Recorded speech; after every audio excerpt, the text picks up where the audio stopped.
Good afternoon. My name is Jesse Daniel Munoz-Colleen, and this will be the video lesson plan for the subject area of science for EDE 4943 Integrated Mathematics and Science under Dr. Raze. So for the purpose of this lesson plan, the school will be Hogwarts, school district being witchcraft and wizardry, with the subject area science. Topic Earth and space science. My grade level will be 4th with 25 students. And my overview and context of the lesson will be through the act of study, describing and drawing. Students will be able to describe, draw, and label the different moon phases by the end of lesson 1. So the desired outcome of this will consist of the following. Under core standards, it'll be SC.4.E.5.2. Describe the changes in the observable shape of the moon over the course of about a month. Subject area science, grade 4, body of knowledge, earth and space science. The big idea: Earth in space and time. Humans continue to explore Earth's place in space. Gravity and energy influence the formation of galaxies, including our own Milky Way galaxy, stars, the solar system, and Earth.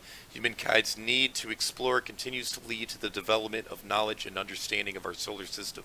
The content objective of this lesson will be: by the end of this course, the students will be able to demonstrate drawing and labeling the different moon phases in an organized fashion, with at least 90% accurate labeling of the respective moon phases and 85 to 94% accurately drawn structures to demonstrate mastery.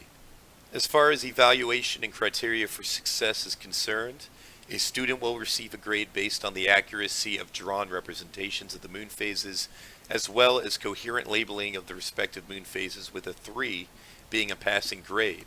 Please see attached file for the grading rubric.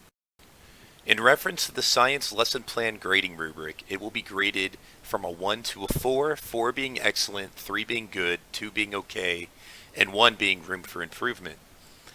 Now, it's going to be graded by 3 categories: labels, drawing, and accuracy. So what I would expect for the labels to look like, with a perfect score of a 4, every item that needs to be identified has been labeled, and it is clear which label goes with which structure. For a 3, almost all items, 90% of that need to be identified have labels, and it is clear which label goes with which structure. For a grade of a 2 being okay, most items, 75 to 89%, that need to be identified have labels, and it is clear which label goes with which structure. And as for a 1 being room for improvement, less than 75% of the items that need to be identified have labels, or it is not clear which label goes with which item. For drawing, a 4 would look like lines are clear and not smudged. There are almost no erasures or stray marks on the paper. Color is used carefully to enhance the drawing.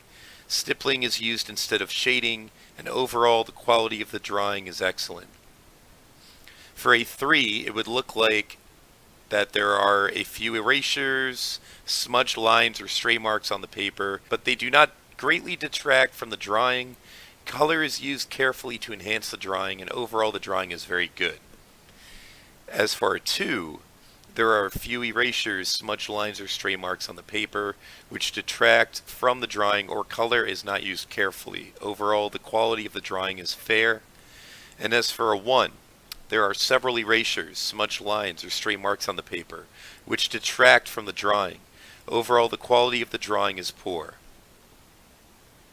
For the category of accuracy, in order to receive a 4 would mean that 95% or more of the assigned structures are drawn accurately and are recognizable, and all assigned structures are labeled accurately. To receive a 3, 94 to 85% of the assigned structures must be drawn accurately and are recognizable, and all assigned structures are labeled accurately. To receive a 2, 94 to 85% of the assigned structures are drawn accurately and are recognizable, and 94 to 85% of the assigned structures are labeled.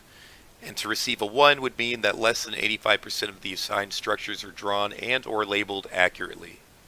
Now, this image will be displayed to the entire class the entire duration of the assignment. So what that'll do is it'll provide a reference to the students so that they can feel confident in their ability to draw and label accurately the phases of the moon. Now, I would actually use this picture to demonstrate drawing to the class the last quarter at the top of the picture. I would draw it out for the class so they could see what I'm anticipating from them. I would label it as last quarter, and I would put it in the correct positioning where it would be on this picture. For materials needed, the only thing I would need is an overhead projector or something to visually cast for my entire classroom, an example of the assignment visible to all my students. Explanation of content. My foundation would be the basic understanding of the properties of the moon, the sun's involvement with the appearance of the moon, the Earth's involvement with the appearance of the moon phases themselves, and a 4th grade science level of understanding. I would also need my students to understand by this point that the moon changes in its physical appearance based on the movement of the Earth and the moon, and these changes in its physical appearance are called phases. So in order to demonstrate the content, I would use the overhead projector to visually show all the phases of the moon with labels addressing each moon phase.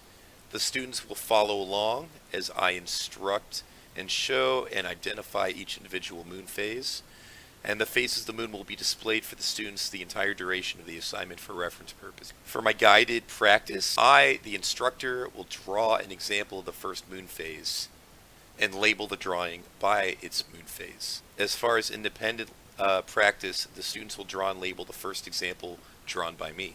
The only anticipated questions I have for this question are possibly artistic and drawing inquiries, to what extent they have to illustrate their moon phases.